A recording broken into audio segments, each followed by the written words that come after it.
एकदा हा मुखवास बनवून ठेवलात ना तर खूप दिवस स्टोरी राहतोय।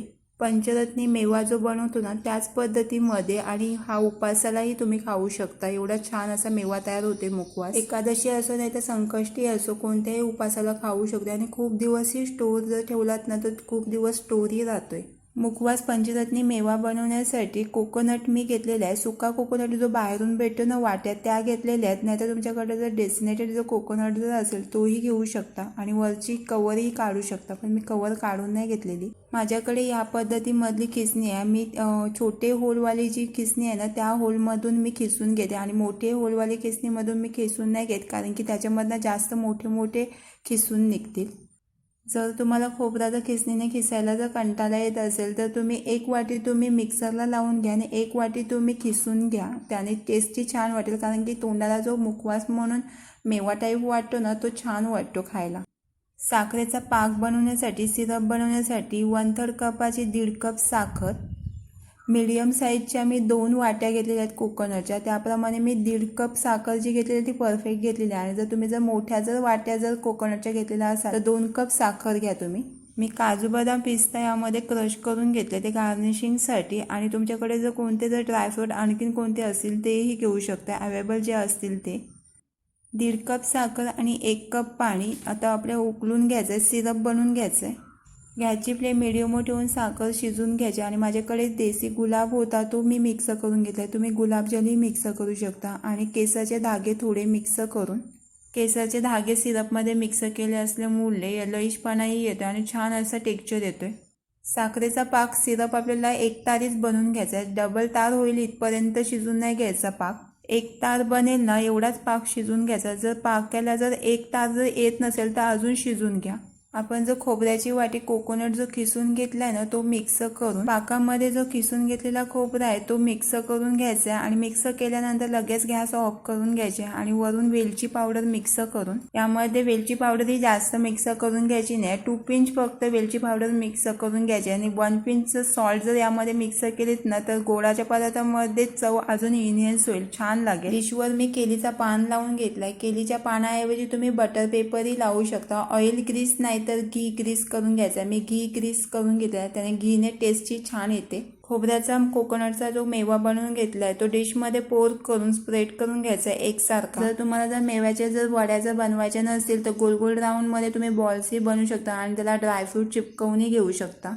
मेवा स्पूनने स्प्रेड करून पसरवून आणि वरून ड्रायफ्रूट, मेवा गरम गरम असताना ड्रायफ्रूट क्रश केलेले पसरवून घ्यायचे, चिपकवून घ्यायचे। गरम गरम असताना चिपकतील, नंतर चिपकणार नाहीत, म्हणून थंड व्हायच्या आत फास्ट प्रोसेस करून घ्यायचे आणि वरून गुलाबाच्या पाकल्या गार्निशिंग करून घ्यायचे। एकदा हा मेवा बनवून ठेवलात ना मुखवास तर खूप दिवस स्टोर राहतोय आणि फ्रीजला जर ठेवलात ना तर अजून खूप दिवस त्याची व्हॅलिडिटी वाढते। 1 तारी पाक बनवलेला असल्यामुळे तो खुसखुशीत झाला आणि जर 2 तारी बनवला असता तर कडक झाला असता, म्हणून 1 तारीच तुम्ही पाक बनवून घ्या, छान अशा वड्या तयार होतात। एकदा हा मेवा मुखवास बनवून ठेवलात ना तर स्टोर तर खूप दिवस तर राहतोयच, पण हा कमी खर्चातही होते, 30 ते 25 रुपयात बनवून होते।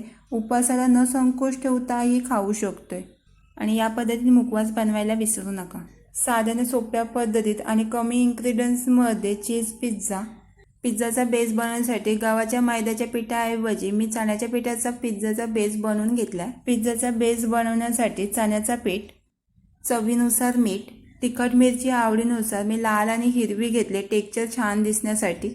तिखट मिरची जास्त तिखट नसल्यामुळे मी 2 मिरच्या घेतल्यात आणि लसूण बारीक चॉप करून, जेवढा बारीक चॉप करेल तेवढा लसूण चॉप करून घ्यायचा। एक मीडियम साईजचा कांदा बारीक चॉप करून, टॅमॅटोही मिक्स करू शकता पण मी टॅमॅटो मिक्स नाही करून घेत। चण्याचं पीठ, चवीनुसार मीठ, बारीक चॉप केलेला कांदा, लसूण, मिरची आणि कढीपत्ता, कढीपत्ताऐवजी कोथिंबीर मिक्स करू शकता जर कढीपत्ता जर आवडत नसेल तर। थोडाच पाणी मिक्स करून आपल्याला बॅटर एकदम पातळ नाही करून घ्यायचा, जाडसर बॅटर ठेवायचं आहे। यामध्ये कोणत्या जर व्हेजेस यामध्ये भाज्या जर मिक्स करायचे असेल तेही मिक्स करू शकता, शिमला मिरची नाहीतर गाजर। बेस फ्लफी आणि स्पॉन्जी होण्यासाठी बेकिंग सोडा 1 पिंच मिक्स करून घेतले। बेस आपल्याला पिझ्झाचा जाडसर करून घ्यायचा, म्हणून जास्त पाणी ओतून घ्यायचं नाही आहे, मिक्स करून याप्रमाणे बॅटर तयार करून घ्यायचं आहे। मी नॉनस्टिकचा पॅन घेतला. नॉनस्टिकच्या पॅनला ऑइल ग्रीस करून, जेणेकरून पिझ्झाचा बेस चिपकायला नको म्हणून, जेवढा तुम्हाला बेस पिझ्झाचा पाहिजे असेल त्याप्रमाणे छोटा मोठा बेस पसरवून घ्यायचा आहे. सिंपल आणि पटकन क्विकली पिझ्झा तयार होतो आणि साध्या सोप्या पद्धतीत 2 ते 3 मिनिटे झाकण ठेवून घ्यायचं आहे पिझ्झावर आणि खालून शिजल्यानंतर पलटून परत वरच्या साईडूनही शिजवून घ्यायचं आहे. पिझ्झा बनवायला आपल्याला कंटाळाही येतो आणि मेहनतही लागते, त्यामुळे हा साधारण सिंपल पद्धतीत पटकन असा पिझ्झा तयार होते. पिझ्झा असा म्हणून छान लागतोय. हा सिंपल पिझ्झा मी खूप वेळा घरामध्ये ट्राय केलेला असल्यामुळे हा तुम्हाला मी शेअर करते. बेसला टॅमॅटो सॉस नाही तर टॅमॅटो केचप लावून घ्यायचं आहे, पसरवून घ्यायचं आहे. वरून खूप सारा चीज, बारीक चॉप केलेला वरून अनियन कांदा, वरून गार्निशिंग टॅमॅटोचे स्लाइस आणि वरून खूप सारा चीज पसरून घ्यायचं आहे. चीज मेल्टेड होण्यासाठी पॅनमध्ये गरम करून घ्यायचं आहे 2 मिनिटे झाकण देऊन. साध्या आणि सिंपल पद्धतीत चण्याच्या पिठाचा बेस बनवून चीज पिझ्झा एक नंबर लागतोय. आणि चॅनलला सबस्क्राईब, लाईक आणि शेअर करायला विसरू नका आणि खायला आणि बनवायला विसरू नका.